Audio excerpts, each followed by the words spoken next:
الحمدللہ رب العالمین والصلاة والسلام علی رسولہ الکریم اما بعد فاعوذ باللہ من الشیطان الرجیم بسم اللہ الرحمن الرحیم رب اشرح لی صدری ویسر لی امری واحلل عقدۃ من لسانی یفقہوا قولی رب زدنی علما رب زدنی علما رب یسر ولا تعسر وافوض امری الی اللہ ان اللہ بصیر بالعباد۔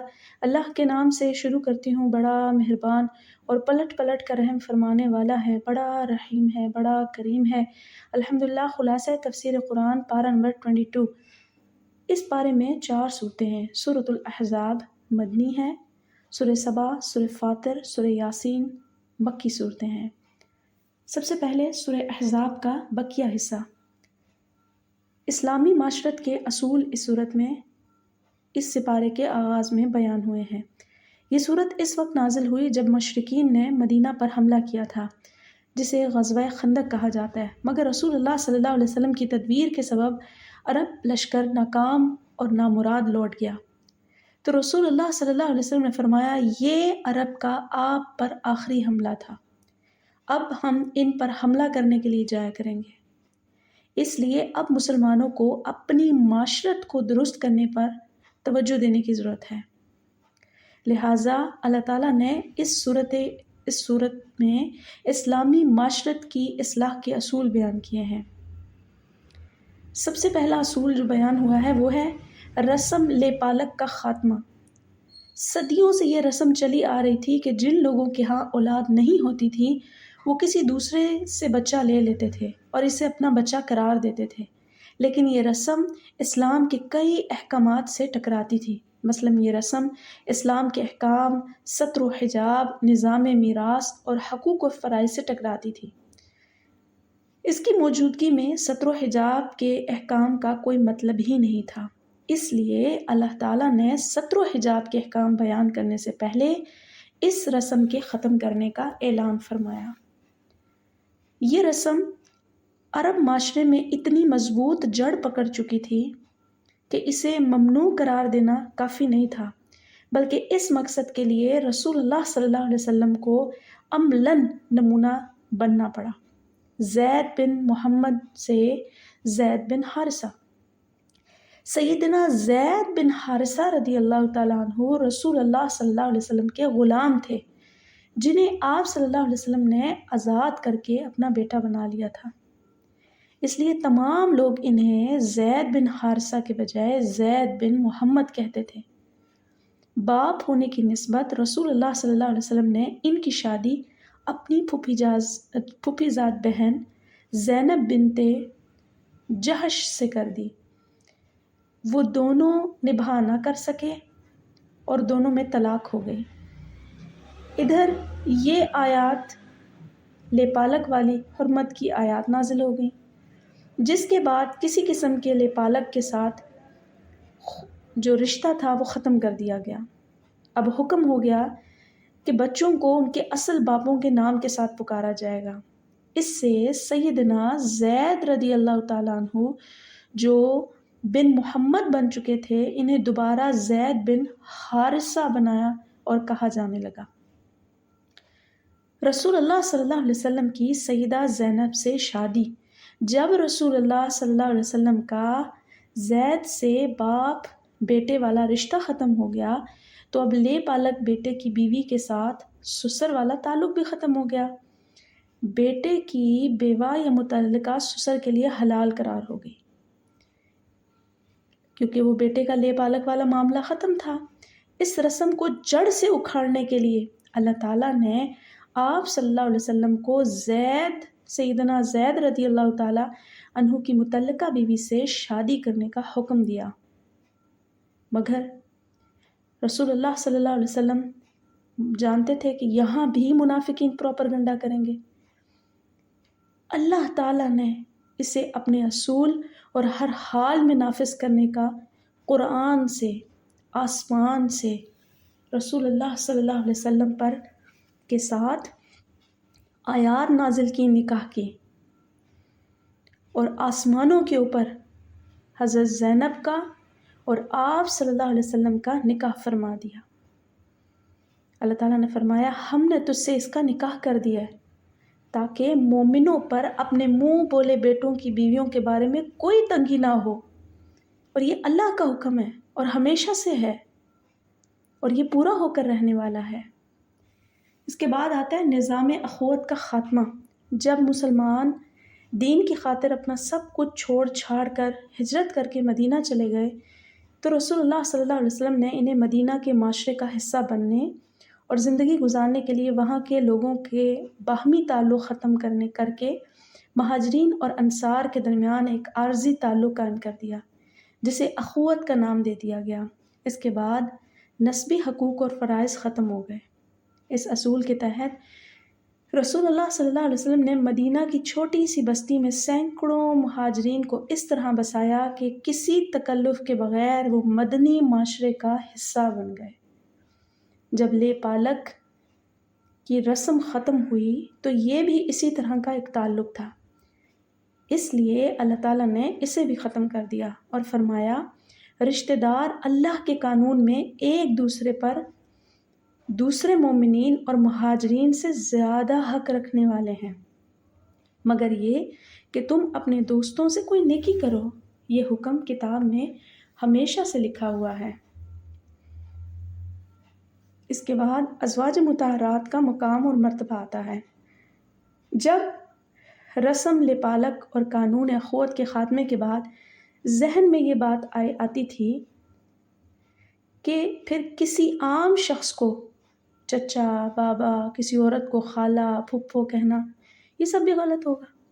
خصوصاً نبی کریم صلی اللہ علیہ وسلم کی ازواج کو امہات المؤمنین کہنا بھی درست نہ ہوگا، نہیں، بلکہ اس پر اللہ تعالیٰ نے فرمایا النبی اولیٰ بالمؤمنین من انفسہم وازواجہ امہاتہم، یہ نبی مومنوں پر ان کی جانوں سے زیادہ حق رکھنے والے ہیں اور ان کی بیویاں مومنین کی مائیں ہیں۔ اسے برقرار رکھنے کی وجہ یہ ہے کہ یہ محض احترام کا رشتہ ہے، اسے اسلام کے کسی حکم پر زرد نہیں پڑتی، حقوق اور فرائض کا کوئی مسئلہ نہیں کھڑا ہوتا۔ اس سے ثابت ہوا کہ اگر اسلام کے کسی حکم پر زرد نہ پڑتی ہو، محض احترام کے لیے کوئی بھی رشتہ استوار کر لیا جائے تو اس میں بھی کوئی حرج نہیں ہے۔ اس کے بعد آتا ہے محمد صلی اللہ علیہ وسلم خاتم النبیین ہیں۔ آپ صلی اللہ علیہ وسلم کے لیے فرمایا گیا ما کان محمد ابا احد من رجالکم ولکن رسول اللہ وخاتم النبیین وکان اللہ بکل شیء علیما۔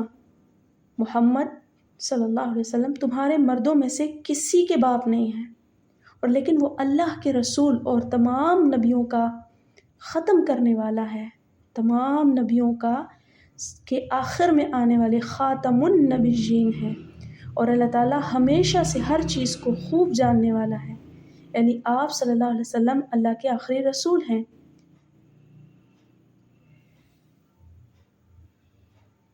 اس کے بعد آتا ہے ازواج مطہرات کو نصیحتیں۔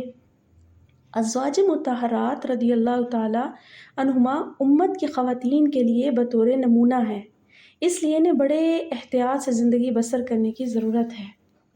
اس کے لیے اللہ تعالیٰ نے ان کو چند نصیحتیں فرمائی ہیں، ان کے توسط سے تمام امت کی خواتین کے لیے فرمائی گئی ہیں۔ اے نبی، اپنی بیویوں سے کہہ دیں کہ اگر تم دنیا کی زندگی اور اس کی زینت کا ارادہ رکھتی ہو تو آؤ تمہیں کچھ سامان دیں اور رخصت کر دیں، اچھے طریقے سے رخصت کر دیں، لیکن یاد رکھو اللہ اور اس کا رسول آخری گھر کا ارادہ رکھتی ہو، اور اللہ کے رسول کا اور آخرت کے گھر کا ارادہ رکھتی ہو تو بے شک اللہ تعالیٰ نے تم میں سے نیکی کرنے والیوں کے لیے بہت اجر رکھا ہے۔ اس کے بعد فرمایا اور تم میں سے جو اللہ اور اس کے رسول صلی اللہ علیہ وسلم کی فرما برداری کرے گی اور نیک عمل کرے گی، ہم اسے دوہرا اجر دیں گے اور اس کے لیے باعزت رزق تیار کر رکھا ہے۔ اے نبی کی بیویوں، تم عورتوں میں سے کسی ایک جیسی نہیں ہو، عام عورتوں جیسی نہیں ہو، تمہارا رتبہ اعلیٰ ہے۔ اگر تقوی اختیار کرو، بات کرنے میں عام لوگوں سے نرمی نہ کرو کہ مردوں میں سے جس کے دل میں بیماری ہے طمع کر بیٹھے، لیکن جب بھی بات کرو پردے کے ساتھ اچھی بات کہو۔ اس کے بعد فرمایا ہے اور اپنے گھروں میں ٹھہری رہو اور پہلے جاہلیت کی زینت ظاہر کرنے کی طرح زینت ظاہر نہ کرو، اور نماز قائم کرو اور زکوٰۃ ادا کرو اور اللہ اور اس کے رسول کا حکم مانو۔ اللہ تو یہی چاہتا ہے کہ تم سے گندگی دور کر دے اے گھر والو، اور تمہیں پاک کر دے، خوب پاک کرنا۔ اس کے بعد کا بیان آتا ہے نبی کریم صلی اللہ علیہ وسلم کے گھر میں جانے کے آداب۔ اللہ تعالیٰ نے نبی کریم صلی اللہ علیہ وسلم کے گھر میں داخل ہونے اور ازواج مطہرات کے پاس کسی کام سے جانے کے آداب بیان کرتے ہوئے فرمایا ہے کہ اے لوگو جو ایمان لائے ہو، نبی کے گھر میں مت داخل ہو مگر یہ کہ تمہیں کھانے کی دعوت دی جائے، اور لمبے انتظار میں بیٹھے نہ رہو کہ کھانا پکنے کا انتظار کرنے لگ جاؤ۔ جب تمہیں کھانے کے لیے بلایا جائے کھاؤ، اور پھر جب کھا چکو تو منتشر ہو جاؤ، وہاں بیٹھ کے دل لگی کی باتوں میں، دنیاوی باتوں میں الجھ نہ جاؤ۔ اور پھر مزید فرمایا وَإِذَا سَأَلْتُمُوهُنَّ مَتَاعًا فَاسْأَلُوهُنَّ مِنْ وَرَاءِ حِجَابٍ ذَلِكُمْ أَطْهَرُ لِقُلُوبِكُمْ وَقُلُوبِهِنَّ۔ اور جب تم میں سے کوئی سامان مانگو تو بیویوں سے پردے کے پیچھے سے مانگو، یہ تمہارے دلوں اور ان کے دلوں کے لیے زیادہ پاکیزہ ہے۔ ان آیات میں اگرچہ نبی کریم صلی اللہ علیہ وسلم کے گھر میں داخل ہونے کے آداب بیان کیے گئے ہیں، لیکن اس کے ساتھ ساتھ حقیقت یہ بھی ہے کہ کسی کے گھر میں بھی داخل ہونے کے یہی آداب ہیں۔ اس کے بعد پردہ کرنے کا حکم آتا ہے یا ایہا النبی قل لازواجک وبناتک ونساء المؤمنین یدنین علیہن من جلابیبہن ذلک ادنی ان یعرفن فلا یؤذین وکان اللہ غفورا رحیما۔ اے نبی، اپنی بیویوں اور اپنی بیٹیوں اور مومن عورتوں سے کہہ دیں کہ وہ اپنی چادروں کا کچھ حصہ اپنے آپ پر لٹکا لیا کریں، یہ زیادہ قریب ہے کہ وہ پہچانی جائے تو انہیں تکلیف نہ پہنچائی جائے، اور اللہ ہمیشہ سے بے حد بخشنے والا، نہایت رحم کرنے والا ہے۔ مزید معاشرے میں رہنے والے منافقین جو معاشرے کو گندا کرنے کی کوشش کرتے تھے، انہیں بھی تنبیہ کی گئی ہے۔ کہا گیا ہے اگر یہ منافق لوگ جن کے دلوں میں بیماری ہے اور یہ جھوٹی جھوٹی خبریں اڑانے سے باز نہ آئے تو ہم ضرور ان پر مسلط کر دیں گے دوسرے لوگوں کو، پھر وہ اس میں سے آپ کے پڑوس میں نہیں رہ سکیں گے، مدینے میں رہنا ان کا محال ہو جائے گا، اس حال میں کہ لعنت کیے ہوئے ہوں گے، جہاں کہیں پائے جائیں گے پکڑے جائیں گے۔ اس کے بعد آتا ہے رسول اللہ صلی اللہ علیہ وسلم پر درود و سلام بھیجنا اور بھیجنے کی تلقین۔ رسول اللہ صلی اللہ علیہ وسلم اپنی امت کے لیے رحمت، کائنات کے لیے رحمت، عالموں کے لیے رحمت۔ آپ صلی اللہ علیہ وسلم سے محبت کرنا، آپ کی عزت کرنا، آپ کی ناموس اور رسالت کی حفاظت کرنا، درود و سلام پڑھنا امت پر فرض ہے۔ ارشاد باری تعالیٰ ہے ان اللہ وملائکتہ یصلون علی النبی یا ایہا الذین آمنوا صلوا علیہ وسلموا تسلیما۔ بے شک اللہ اور اس کے فرشتے نبی پر صلی اللہ علیہ وسلم پر صلوات بھیجتے ہیں۔ اے لوگو جو ایمان لائے ہو اس پر صلوات بھیجو اور سلام بھیجو، خوب سلام بھیجنا۔ آپ صلی اللہ علیہ وسلم پر درود پڑھنا، سلام پڑھنا انسان کی دنیا اور آخرت کو سنوارنے کے لیے بہت بڑا اجر ہے۔ اللہ تعالیٰ قرآن مجید میں فرماتے ہیں ان اللہ وملائکتہ یصلون علی النبی یا ایہا الذین آمنوا صلوا علیہ وسلموا تسلیما۔ بے شک اللہ اور اس کے فرشتے نبی کریم صلی اللہ علیہ وسلم پر درود و سلام پڑھتے ہیں، اس لیے اے ایمان والو آپ صلی اللہ علیہ وسلم پر صلوات بھیجو اور سلام بھیجو اور خوب سلام بھیجنا۔ ایک مرتبہ درود پاک پڑھنے سے اللہ کے نبی صلی اللہ علیہ وسلم نے فرمایا 10 رحمتیں ملتی ہیں، 10 گناہ معاف ہوتے ہیں، 10 درجات بلند ہوتے ہیں۔ درود پاک کے لیے اللہ کے نبی صلی اللہ علیہ وسلم نے فرمایا یہ غموں کو دور کرنے والا ہے۔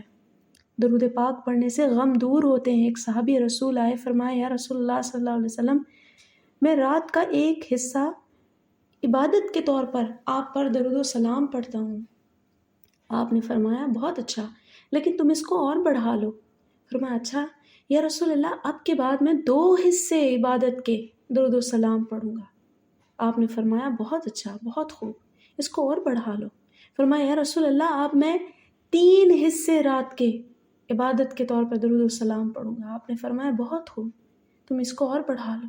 فرمایا یا رسول اللہ میں اپنی عبادت مکمل اس پہ کروں گا، پوری کی پوری عبادت اس پہ کروں گا۔ تو عبادت درود پاک کے بغیر مکمل نہیں ہوتی ہے۔ ہماری زندگیوں میں درود پاک اس طرح سے ہے کہ ہر لمحے جب آپ نے درود و سلام پڑھا، جب بھی درود پڑھا، سلام بھیجا اللہ کے نبی پہ، تو آپ یقین جانیں ہر حال میں قبول ہے، قطعی قبول ہے۔ اس کے نہ قبول ہونے کی تو کوئی بات ہی نہیں ہے، کیونکہ یہ اللہ کی سنت ہے، اللہ کا کام ہے۔ اللہ کیا کرتا ہے؟ اللہ عرش اور فرش اور کائنات کا تخلیق کرنے والا کہتا ہے میں ہمہ وقت اپنے نبی پر صلاۃ و سلام بھیجتا ہوں۔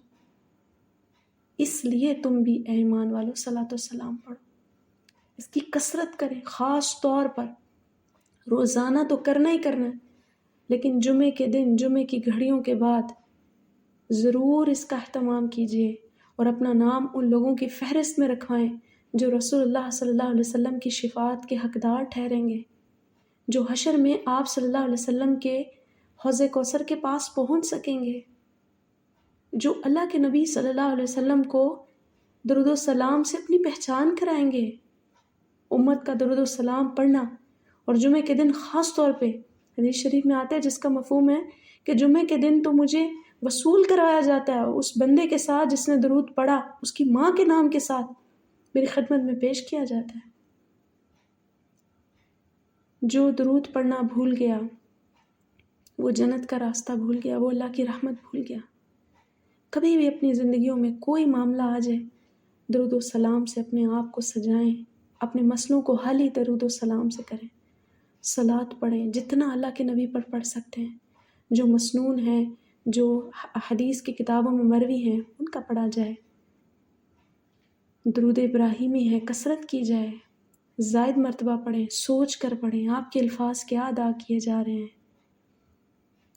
اس کے بعد اس سورت کی آخر میں فرمایا ہے کہ میرے نبی کی ہر حالت اللہ کو اتنی پسند ہے اور اتنی عزیز ہے کہ اللہ نے کہا یاد رکھو کہ کوئی شخص اللہ کے نبی صلی اللہ علیہ وسلم کو جسمانی، ذہنی، لفظاً، عملاً، ارادتاً، محض اشارے سے بھی، آپ کے نام کے ساتھ بھی، آپ کی ناموس کے ساتھ بھی، آپ کی رسالت کسی انداز میں اگر آپ کو وہ تکلیف پہنچائے تو وہ دنیا اور آخرت میں ملعون ہے۔ فرمایا ان الذین یؤذون اللہ ورسولہ لعنہم اللہ فی الدنیا والآخرہ واعد لہم عذابا مہینا۔ بے شک وہ لوگ جو اللہ اور اس کے رسول کو تکلیف پہنچاتے ہیں، اللہ نے ان پر دنیا اور آخرت میں لعنت کی اور ان کے لیے ذلیل کرنے والا عذاب آخرت میں تیار کیا ہوا ہے۔ وآخر دعوانا ان الحمد للہ رب العالمین۔ اس کے بعد ہم سورہ سبا شروع کریں گے۔ سورہ سبا مکی ہے، اس میں یمن کی قوم سبا کا تذکرہ کیا گیا ہے، اس لیے سورت کا نام ہی سبا پڑ گیا ہے۔ یہ سورت مکی دور کے وسط میں نازل ہوئی جب مکہ والے رسول اللہ صلی اللہ علیہ وسلم پر طرح طرح کے الزامات لگا رہے تھے۔ کوئی کہتا تھا مجنون ہے، جادوگر ہے نعوذ باللہ، یا کاہن ہے نعوذ باللہ۔ ان کی مخالفت اتنی زیادہ شدت میں تھی تو اس صورت میں توحید، رسالت، آخرت اور رسول اللہ صلی اللہ علیہ وسلم پر جو اعتراضات انہوں نے لگائے ان تمام تر کا جائزہ لیا گیا ہے، اور ناشکری، تکبر، تشکیک اور سرداروں کی پیروی تک ترک کر کے اسلام قبول کرنے کی دعوت دی گئی ہے۔ سب سے پہلے عقیدہ آخرت کا انکار کرنے والوں سے خطاب کیا جا رہا ہے۔ اللہ کہتا ہے اے لوگوں جنہوں نے کفر کیا، وہ کہتے ہیں کہ ہم پہ کبھی قیامت نہیں آئے گی۔ ان سے کہہ دیں کیوں نہیں، قسم ہے میرے رب کی، ضرور قیامت تمہارے سر پہ آئے گی، اور سب چھپی ہوئی چیزیں جاننے والا اللہ ہے۔ اس سے ذرا برابر بھی کوئی چیز نہ آسمانوں میں چھپی ہوئی ہے، نہ زمین میں، نہ کوئی چھوٹی نہ کوئی بڑی، مگر ہر چیز اس واضح کتاب میں بھی تحریر کر دی ہے، تاکہ وہ ان لوگوں کو بدلہ دے جو ایمان لائے اور انہوں نے نیک عمل کیے۔ یہی لوگ ہیں جن کے لیے اللہ کی طرف سے بخشش اور عزت والا رزق ہے، اور وہ لوگ جنہوں نے ہماری آیات میں کوشش کی،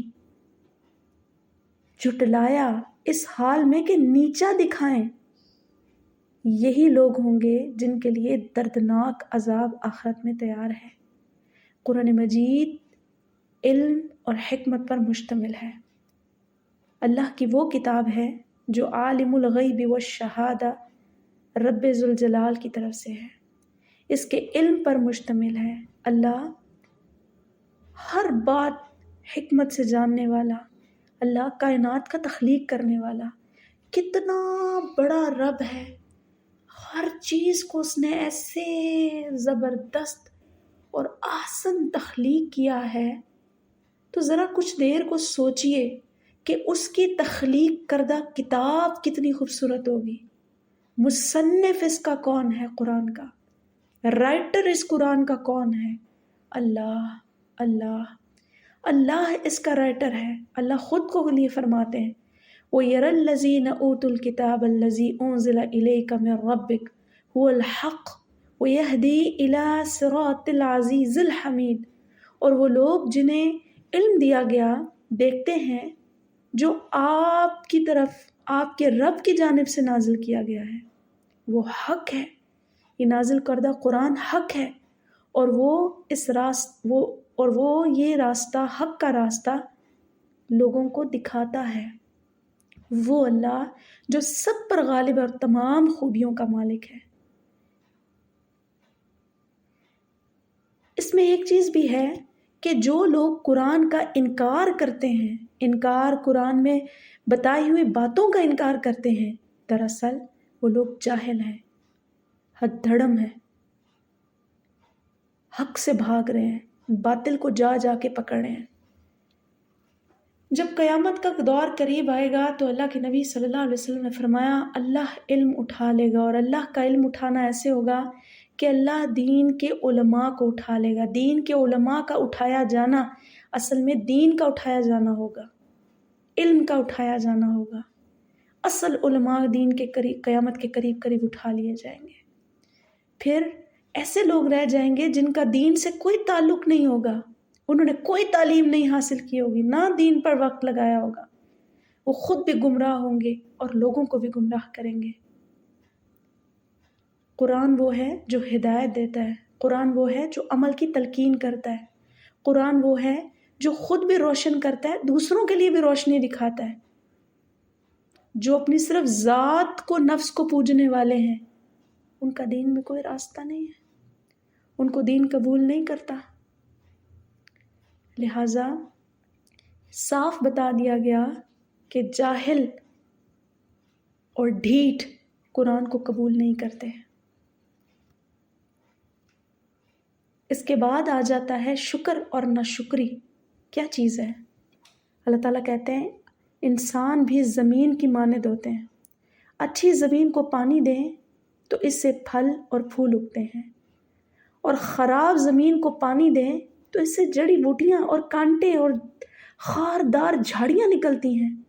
اسی طرح اچھے انسان پر احسان کریں تو ان کے اندر سے شکر کے راستے نکلتے ہیں، شکر کی روشنیاں پھوٹتی ہیں، اور بد کرداروں پہ آپ کتنا ہی کیوں نہ انعام کر دیں، وہ انہیں تکبر اور ناشکری پر آمادہ کرتے ہیں۔ اس کے بعد سیدنا داؤد علیہ السلام اور سیدنا سلیمان علیہ السلام کی شکر گزاری کو بیان کیا گیا ہے کہ اللہ تعالیٰ فرماتے ہیں، فرمایا اللہ تعالیٰ نے سیدنا داؤد علیہ السلام اور سیدنا سلیمان علیہ السلام پر اللہ کے بڑے انعامات تھے، اور وہ دونوں شخصیتیں بھی شکر گزاری کا صحیح طور پر اس کا استعمال کیا کرتے تھے، صحیح شکر گزار بندے تھے۔ اللہ نے ان کا تذکرہ کرتے ہوئے فرمایا کہ پہاڑوں اور پرندوں کو داؤد کے ساتھ مل کر اس کی تسبیح کرنے اور اس کی بات دہرانے کا حکم دے دیا۔ حضرت داؤد علیہ السلام جب بولا کرتے تھے، اور حضرت داؤد علیہ السلام جب اپنی کتاب پڑھا کرتے تھے تو ان کے پڑھنے میں اتنا زیادہ سوز تھا، ان کا لحن اتنا خوبصورت انداز سے تھا کہ ارد گرد کے اطراف میں ایک سحر سا چھا جاتا تھا۔ ان کا بولنا اتنا حسین تھا، اور جب وہ اللہ کی تسبیح بیان کرتے تو ان کی آواز سے چرند پرند ہر قسم کی چیزیں، پہاڑ ان کی تسبیح کو ان کے ساتھ دہرایا کرتے تھے۔ وہ کیا دہرانے کا عالم ہوگا، یہ اللہ بہتر جانتا ہے، سبحان اللہ۔ اور اللہ اسی تسبیح کو، حدیث شریف میں آتا ہے، جنت والوں کو بھی سنوائیں گے، لحن داؤدی سنوائی جائے گی جنت والوں کو۔ اللہ مجھے آپ کو سب کو جنتیوں میں سے کرے، اور ہم یہ تسبیح ضرور سنیں۔ پھر فرمایا داؤد کے ہاتھوں میں لوہے کو نرم کر دیا۔ لوہا ان کے ہاتھ میں، تانبا لوہا ان کے ہاتھ میں آتے ہی ایسے ہو جاتا تھا جیسے موم ہے، وہ جس طرح چاہتے اسے زرے بناتے۔ اور وہ بادشاہ ہونے کے باوجود جو اپنی روزی کماتے تھے وہ ان زروں کو بیچ کے کرتے تھے، اللہ کے راستے میں بھی دیتے تھے اور خود بھی استعمال کرتے تھے۔ اور سلیمان علیہ السلام کے لیے فرمایا کہ ہوا کو ان کے تابع کر دیا، اس کا صبح کا چلنا 1 مہینے کی مسافت اور شام کا چلنا 1 مہینے کی مسافت، 1 مہینے کا سفر وہ ہواؤں پہ صبح بھی کر لیتے، شام کو بھی کر لیتے۔ پورے دن میں دیکھو تو 2 مہینے کا سفر وہ محض ہوا پہ کر لیا کرتے تھے۔ ان کے لیے تانبے کا چشمہ بہا دیا گیا حضرت سلیمان کے لیے۔ پھر فرمایا جنوں کو ان کے تابع کر دیا۔ پھر فرمایا کہ ان کو قسم قسم کی بولیاں سکھائی گئیں، ان کے پاس علم اتنا تھا، ان کو اللہ رب العزت نے بادشاہت کے ساتھ ساتھ ان کو بولیاں عطا فرمائی ہیں۔ حضرت داؤد اور سلیمان وہ نبی ہیں جن کا تذکرہ قرآن میں آتا ہے، اس انداز میں آتا ہے کہ بے حد دنیا سے نوازے گئے، بے حد نوازے گئے،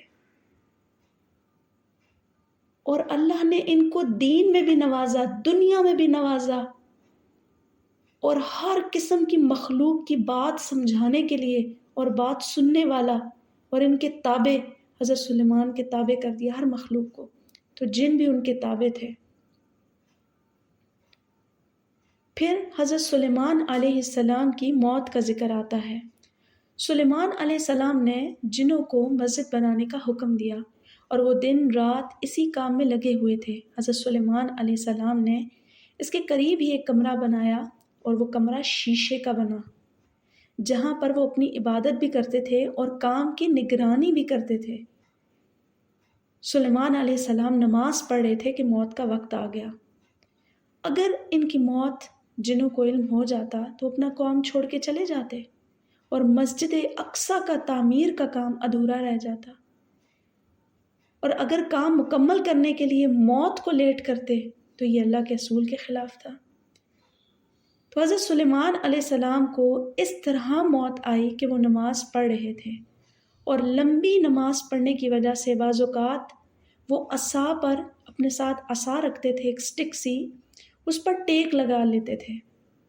دوران نماز روح پرواز کر گئی، مگر جسم عصا کے سہارے کھڑا رہا۔ جنات یہی سمجھتے رہے کہ حضرت نماز میں مشغول ہیں، اور وہ مسلسل کام کرتے رہے۔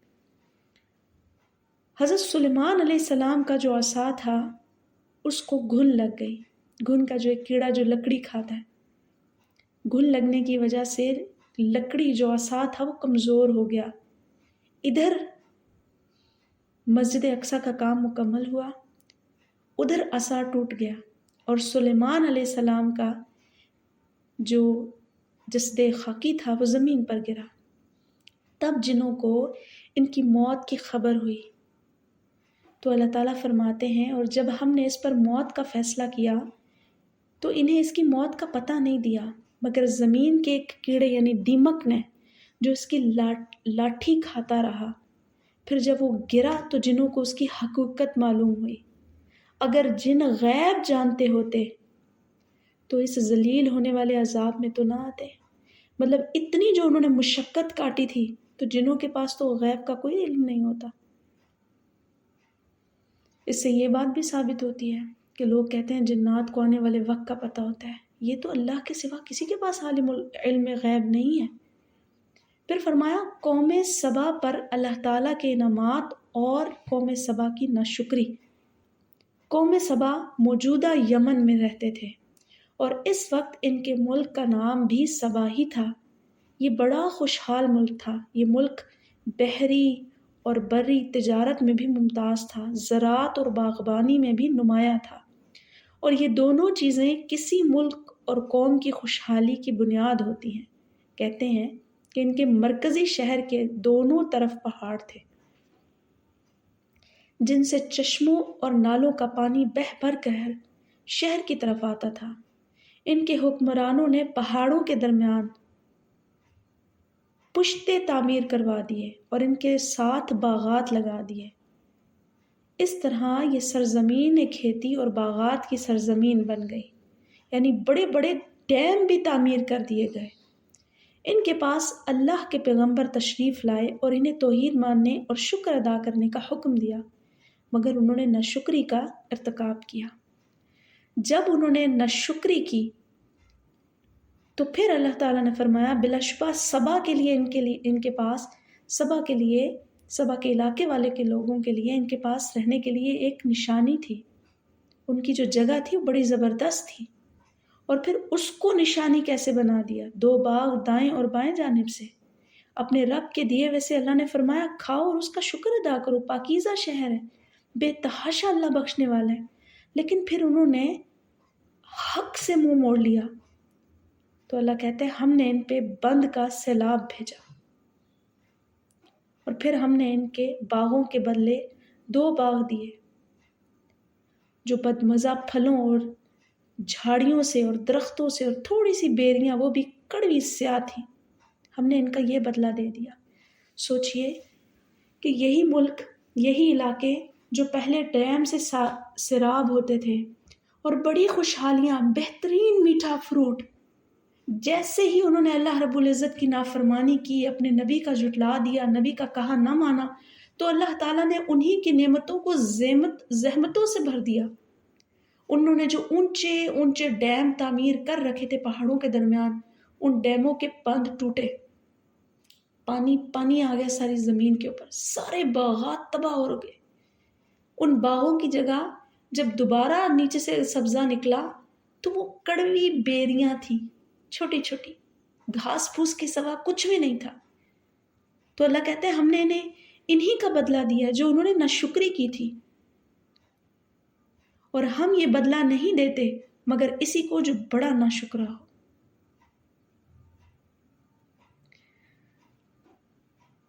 اس کے بعد قرآن کا انکار کرنے والوں کی قیامت کے دن حالت بیان کی جا رہی ہے۔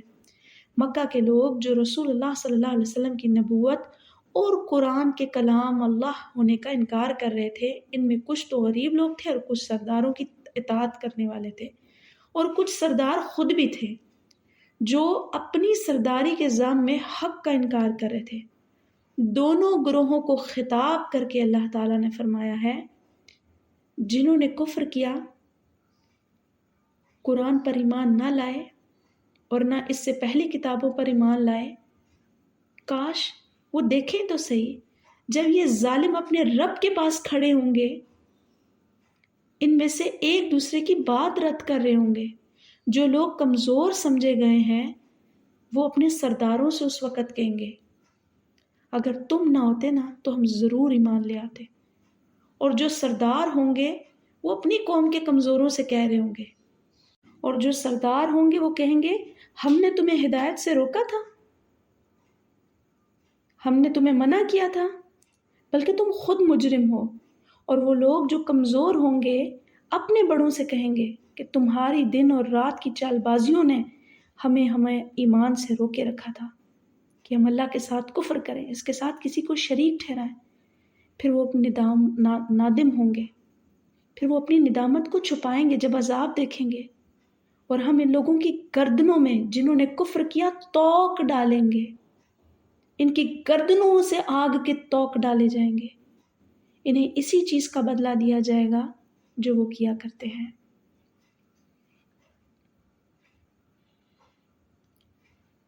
پھر آتا ہے کہ جو مالدار لوگ ہوتے ہیں وہ ہمیشہ حق کا جلدی انکار کرتے ہیں۔ جو مالدار ہوتے ہیں وہ انبیاء کی جلدی مخالفت کرتے تھے۔ کیوں؟ اس لیے کہ وہ اپنی دولت کے گھمنڈ میں ہوتے تھے،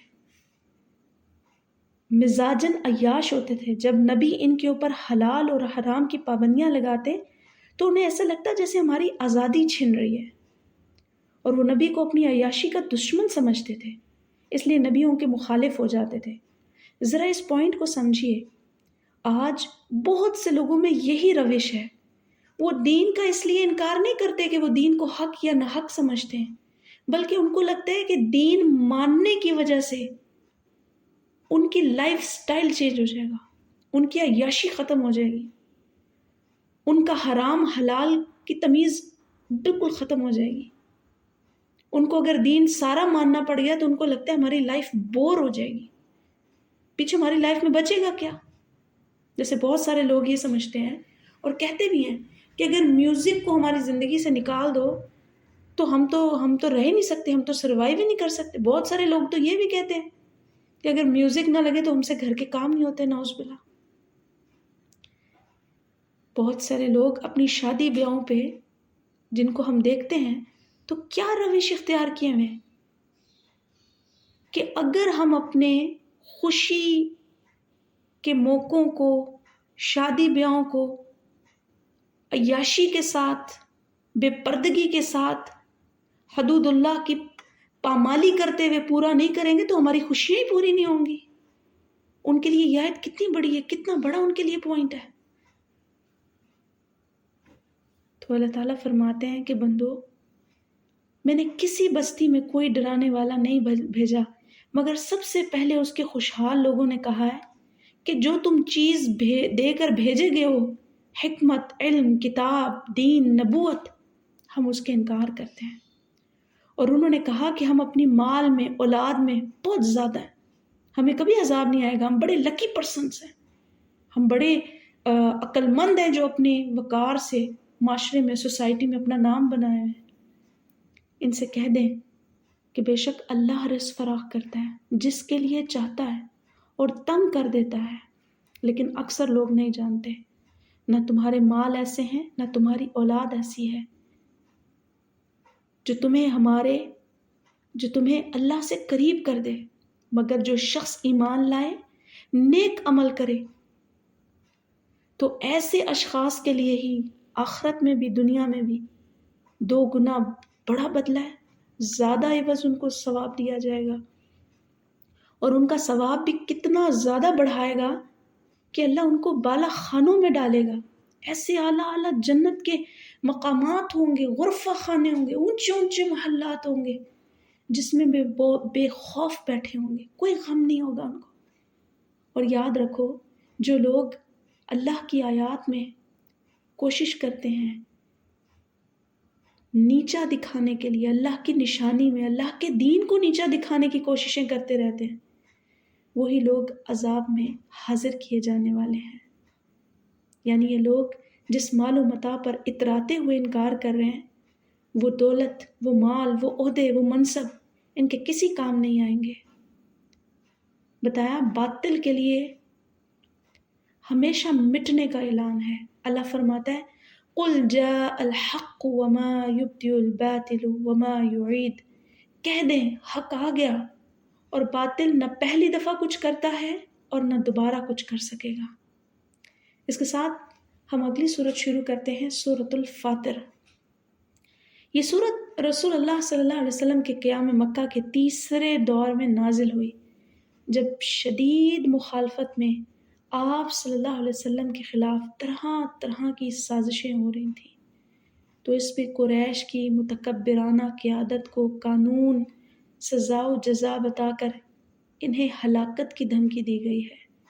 اللہ تعالیٰ کی نعمتوں کا تقاضا کیا ہے؟ گزشتہ سورۃ سبا میں انسانوں پر اللہ کی نعمتوں کا تذکرہ کیا گیا اور بتایا گیا نعمتوں کے جواب میں بندے کو اللہ کا شکر گزار ہونا چاہیے۔ اس سورۃ الفاتر میں بتایا گیا ہے کہ اللہ تعالیٰ کی بے شمار نعمتوں کا تقاضا یہ ہے کہ اللہ کو ایک واحد وحدہ لا شریک معبود مانا جائے، اس کے سامنے سجدہ شکر کیا جائے، جبین نیاز جھکائی جائے اور اس کے رسولوں کی تعلیمات کو تہہ دل سے تسلیم کیا جائے۔ فرمایا تمہیں یہ دنیا کی زندگی کہیں دھوکے میں نہ ڈال دے، کہیں دھوکے باز تمہیں اللہ کے راستے میں اور اللہ سے دھوکے میں نہ ڈال دیں۔ بچاؤ کرنا، سمجھنا، یاد رکھو تم سے پہلے کئی رسول آئے ہیں اور یہ رسول بھی جو تمہاری طرف بھیجے گئے ہیں یہ اللہ کے سچے رسول ہیں۔ اے لوگو یقیناً اللہ کا وعدہ سچا ہے، مان لو اس بات میں۔ وہ اللہ جو تمہیں آسمانوں اور زمین سے رزق دیتا ہے، اس کے سوا کوئی معبود نہیں ہے۔ تم کہاں منہ اٹھا کے جا رہے ہو؟ فَأَنَّىٰ تُؤْفَكُونَ، تم کہاں بہہ کے جا رہے ہو؟ اس کے بعد مشرکین کے معبودوں کی بے بسی کا حال بھی بیان کیا جا رہا ہے۔ اللہ کی قدرتیں اور بندے پر اس کے انعامات کا ذکر کیا، پھر اس کے برعکس مشرکین کے بنائے ہوئے جھوٹے معبودوں کی بے بسی کا تذکرہ کیا جا رہا ہے۔ فرمایا دو سمندر برابر نہیں ہو سکتے، یہ میٹھا پیاس بجھانے والا جس کا پانی آسانی سے گلے سے اترنے والا ہے، اور یہ نمکین کڑوا، اور ہر ایک میں تم تازہ گوشت دیکھتے ہو اور زینت کا سامان نکالتے ہو جو تم پہنتے ہو۔ ان سمندروں سے جو تم قسم قسم کے زیورات نکالتے ہو، پہنتے ہو۔ کشتیوں کو تو دیکھو کیسے پانی چیرتی ہوئی چلی جاتی ہیں ہواؤں کے ساتھ۔ یہ اللہ کا شکر ہے، اس کا فضل ہے، اس کا حصہ تلاش کرو، شکر کرو۔ وہی اللہ ہے جو دن کو رات میں اور رات کو دن میں داخل کرتا ہے۔ وہی اللہ ہے جس نے سورج چاند کو تمہارے لیے مسخر کیا ہے، ایک ایک مقررہ وقت پر چل رہا ہے۔ ان اللہ کو چھوڑ کر، اس رب کائنات کو چھوڑ کے جنہیں تم دنیا میں معبود بنا رہے ہو، ان کی حالت یہ ہے کہ تم جس کو اللہ کے سوا پکارتے ہو وہ تو کھجور کی گٹھلی کے ایک چھلکے کے مالک نہیں ہیں۔ اگر تم ان کو پکارو تو وہ تو تمہاری پکار بھی نہیں سن سکتے۔ اگر وہ تمہاری بات سن بھی لیں تو تمہاری درخواست قبول نہیں کریں گے، اور قیامت کے دن تمہارے شرک کا صاف انکار کر دیں گے، اور تجھے ایک پوری خبر رکھنے والے کی طرح کوئی خبر نہیں دے گا۔ اللہ تمہیں پوری پوری کھول کر خبر بتا رہا ہے، ایک لمحے بھی اس میں سے کمی نہیں کی۔ پھر اللہ تعالیٰ کہتے ہیں کہہ دیں تم نے اپنے مشرکوں کو دیکھا ہے جنہیں تم اللہ کے سوا پکارتے ہو؟ مجھے دکھاؤ زمین میں انہوں نے کون سی چیز زمین میں پیدا کی ہے، یا آسمانوں میں ان کا کوئی حصہ ہے، یا ہم نے انہیں کوئی کتاب دی ہے، کسی دلیل پہ قائم ہے؟ نہیں، بلکہ یہ ظالم لوگ ہیں، بعض کو دھوکے کے سوا کچھ بھی نہیں دیتے۔ اللہ ہے جو آسمانوں اور زمین کو تھامے ہوئے ہے، اس سے کہ وہ اپنی جگہ سے ہٹ نہ سکیں، اور یقیناً اگر وہ ہٹ جائیں تو اس کے بعد کوئی ان دونوں کو تھامنے والا نہیں ہوگا۔ بے شک اللہ بہت بردبار اور ہمیشہ بے حد بخشنے والا ہے۔ جو لوگ رسول اللہ صلی اللہ علیہ وسلم کی دعوت سے متاثر ہوتے تو قبیلے کے سردار انہیں کہتے تم اسلام قبول نہ کرو، اگر اس پر گناہ ہوگا تو ہم اٹھا لیں گے، یعنی وہ اپنی ذمہ داری لے لیتے گناہ کی، قبیلے کے سردار، کہ اگر تمہیں اسلام نہ لانے سے گناہ ہوتا ہے، شرک کرنے سے گناہ ہوتا ہے تو یہ گناہ ہمیں لاد دو، ہمیں دے دو۔ تو اللہ تعالیٰ فرماتے ہیں اے لوگو تم ہی اللہ کی طرف محتاج ہو، اور اللہ ہی سب سے بے پرواہ تمام تعریفوں کے لائق ہے۔ اگر وہ چاہے تمہیں لے جائے اور تمہاری جگہ نئی مخلوق لے آئے، یہ اللہ کے لیے کوئی مشکل نہیں ہے۔ اور یاد رکھو کوئی بوجھ اٹھانے والی جان کسی دوسرے کا بوجھ نہیں اٹھائے گی، اور اگر کوئی بوجھ سے لدی ہوئی جان اپنے بوجھ کی طرف بلائے گا تو بھی اس میں سے اس کے اوپر کوئی چیز نہیں اٹھا کے ڈالی جائے گی، خواہ وہ رشتہ دار ہی کیوں نہ ہو۔ صرف ان لوگوں کو ڈرانا ہے جو دیکھے بغیر اپنے رب سے ڈرتے ہیں۔ یہ صفت ہے نیک لوگوں کی جو رب سے بغیر دیکھے ڈرتے ہیں، نماز قائم کرتے ہیں، اور جو پاک ہو جاتے ہیں تو وہ صرف اپنے لیے پاک ہوتا ہے اور اللہ ہی کی طرف لوٹ کر آنا ہے۔ یاد رکھیں کہ ایمان اور کفر کا نتیجہ یکساں نہیں ہو سکتا، کفر والے ایمان والے برابر نہیں ہو سکتے۔ اللہ تعالیٰ فرماتے ہیں کہ اندھا اور دیکھنے والا برابر نہیں ہو سکتا، اندھیرے اور روشنی برابر نہیں ہو سکتی، سایہ اور دھوپ برابر نہیں ہو سکتا، زندہ اور مردے برابر نہیں ہو سکتے۔ بے شک اللہ تعالیٰ سنا دیتا ہے جسے چاہتا ہے، اور آپ قبر والوں کو نہیں سنا سکتے۔ آپ نذیر ہیں، بے شک ہم نے آپ کو حق کے ساتھ خوشخبری دینے والا اور ڈرانے والا بنا کر بھیجا ہے، اور کوئی امت نہیں مگر اس میں یقیناً ایک ڈرانے والا ضرور گزرا ہے۔ یہ ساری کائنات اللہ تعالیٰ کی نشانیوں میں سے ہے۔ کائنات میں پہاڑ دیکھ لو، کچھ سفید ہیں، کچھ سرخ ہیں، کچھ سرخ قلعے ہیں، کچھ مختلف رنگ کے ہیں، کچھ سخت کالے ہیں۔ پانی کو دیکھو کیسے اللہ آسمانوں سے اتارتا ہے، جانوروں کو دیکھو، چوپاؤں کو دیکھو جن کے رنگ بھی مختلف، اسی طرح ان کی نسلیں بھی مختلف۔ اللہ تعالیٰ اپنے بندوں میں سے ہر ایک کو جانتا ہے، اور جو تقوی رکھنے والے ہیں اللہ ان سے بھی خوب واقف ہے۔ بے شک اللہ تعالیٰ سب پر غالب اور بے حد بخشنے والا ہے۔ پھر فرمایا حسد کے سبب ہدایت سے باز رہنے والے لوگ، حسد ایک بہت بڑی بیماری ہے، جس کو لگ جائے، اگر ایمان والے کو لگ جائے نا تو ایمان والے کے پاس پھر اس کے ایمان کی نیکیاں نہیں بچتی ہیں، اس کے سارے ایمان کو ادھیڑ کے رکھ دیتی ہیں۔ اللہ کے نبی صلی اللہ علیہ وسلم نے فرمایا حسد نیکیوں کو کھا جاتا ہے، بچتا کچھ نہیں، کیونکہ حاسد کہتے کس کو ہیں؟ حاسد کہتے ہیں ایسا شخص جو دوسرے کی اچھائی اور نیکی دیکھ کر برا محسوس کرے، اور وہ یہ چاہے کہ اس سے یہ نعمت چھن جائے اور میرے پاس آ جائے۔ وہ ہر اچھی چیز کا حقدار اپنے آپ کو تصور کرتا ہے۔ حاسد وہ ہوتا ہے جو دوسروں کی خوشیوں سے جلتا ہے، اس کو پسند ہی نہیں آتی ہے بات کہ دوسرے کے پاس کوئی اچھی چیز ہو۔ حسد بظاہر اور اندرونی طور پر بھی ایک بیماری کا نام ہے۔ حاسد کبھی خوش نہیں رہ سکتا، کیونکہ آج اگر ایک بندے سے اس کو حسد ہے تو کل کسی اور کی اچھائی دیکھ کے وہ جلنے لگ جائے گا، اندر ہی اندر کڑے گا۔ تو یہاں پر بھی اللہ بولتا ہے حسد کے سبب ہدایت نہ پانے والے لوگ کون ہیں؟ بعض اوقات لوگ حق اور سچ کو سمجھ رہے ہوتے ہیں، لیکن جب وہ یہ دیکھتے ہیں کہ حق دینے والا کون ہے، اچھی بات بتانے والا کون ہے، تو پھر رک جاتے ہیں، نہیں، اس سے ہم نے اچھی بات نہیں لینی، یہ تو ہمارے برابر کا ہے، اس کو اگر ہم نے اچھی بات پوچھ لی تو کہیں ایسا نہ ہو کہ اس کا رتبہ بڑا ہو جائے، اگر ہم نے اس سے دین کی کوئی بات پوچھ لی تو کہیں ہم چھوٹے اور یہ بڑا نہ ہو جائے۔ تو یہاں پر بھی بتایا جا رہا ہے کہ یہاں پر جو حاسدوں کا ذکر اللہ نے کیا ہے وہ اللہ کے نبی سے حسد رکھتے تھے، اللہ کے نبی کے قبیلے سے حسد رکھتے تھے، قبائلی ذاتی انات کی وجہ سے انہوں نے حق کو قبول نہیں کیا اور ہمیشہ کے لیے مردود رہے۔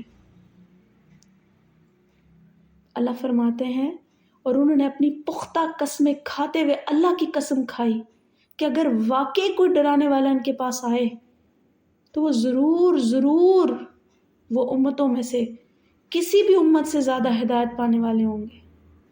لیکن جب انہی کے پاس ایک ڈرانے والا آیا تو سب سے زیادہ دور بھاگ گئے، اور اس سے مراد اس وقت کے وہ لوگ بھی ہیں جو پہلے کتاب دیے جا چکے تھے، یعنی اہل کتاب، لیکن جب انہوں نے دیکھا کہ اللہ کے نبی صلی اللہ علیہ وسلم ان کی قوم میں سے نہیں ہیں تو انہیں یہ چیز جلن محسوس ہوئی۔ انہوں نے کہا ہمارے میں سے نہیں ہے تو ہدایت والا نہیں، ہم جانتے ہیں اس کے بارے میں، پر ہم اب یہ کیسے کہیں کہ یہ ہمارے باہر کی طرف سے آ کے، کسی اور قبیلے کی طرف سے آ کے ہمارا قائد بن جائے اور ہم اس کی پیروی کرنے لگ جائیں۔ اس کے بعد فرمایا سابقہ اقوام کی تباہی سے نصیحت حاصل کرنے کی ہدایات ہیں۔ آپ نے دیکھا قرآن مجید میں متعدد بار سابقہ اقوام کی تباہی، ان کی قومیں، ان کے گناہ، ان کی بیماریاں، ان کے اوپر عذاب بار بار اللہ نے ڈسکس کیا ہے۔ اس کا کیا مطلب ہے؟ یہ ہمارے سمجھانے کے لیے کافی ہے، ہمارے سمجھنے کے لیے کافی ہے کہ حق کا انکار کتنا کرنا کتنا برا نتیجہ ہے۔ ایسے نہیں ہے کہ یہ جو مجھے آپ کو ہم سب کو جو زندگی ملی ہوئی ہے، ابھی بھی ہم اس دور سے چاہ رہے ہیں، ہمیشہ رہتی دنیا تک یہ وقت چلتا رہے گا کہ نیکی کا راستہ، برائی کا راستہ ہر ایک کے سامنے رہے گا۔ اس نے تلاش کیا کرنا، اس نے جانا کدھر ہے۔ تو یہ مثالیں ان کے لیے ہیں جنہوں نے نیکی کو پکڑ لینا جا کے، تاکہ پیچھے والوں سے عبرت حاصل کرے، پیچھے والے تجربے حاصل کر لے جو اللہ نے قرآن میں بیان کیے ہیں، اور ان راستوں سے رک جائے جس سے اللہ تعالیٰ نے اس کو منع کیا ہے۔ یعنی ان کے گناہوں پر بار بار عذاب اس لیے نازل نہیں ہوتا تھا کہ عذاب کے آنے سے زمین پہ بسنے والی دوسری مخلوقات متاثر ہوں۔ اللہ تعالیٰ ان اقوام پر اس لیے عذاب نازل فرماتا تھا کہ ان کے کرتوت ایسے تھے، وہ بار بار سمجھانے کے باوجود نہیں سمجھتے تھے، ڈھیٹ تھے، اپنے انبیاء کو چھوڑ دیتے تھے، اپنے انبیاء سے حسد کرتے تھے، اپنے انبیاء کا قتل کرتے تھے، اپنے انبیاء کی عزت کی پامالی کرتے تھے، ان کی نبوت کی ہر قسم کا جھٹلا دیتے تھے، انکار کر دیتے تھے۔